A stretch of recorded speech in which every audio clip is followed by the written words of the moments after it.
کتاب جدید خریدم. پس آماده شیم واسه کتاب خوندن.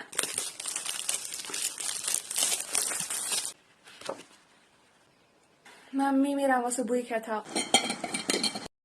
با کتاب خوندن فقط یه نوشیدنی خنک توی فصل گرما میچسبه، پس دست به کار شدم که اول از همه آیس کارامل ماکیاتو درست کنم.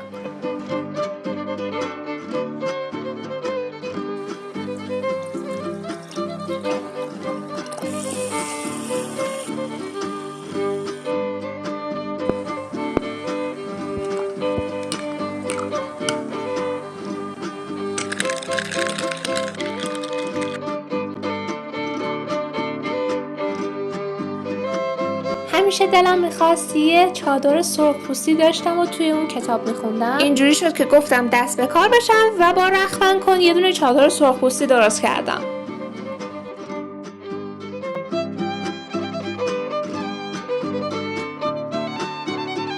و تادا! این شما و اینم لوکیشن رویایی من برای کتاب خوندن. این کتابی هم که شروع کردم جلد دوم کتاب فاول هستش به نام همنام. سابسکرایب یادت نره.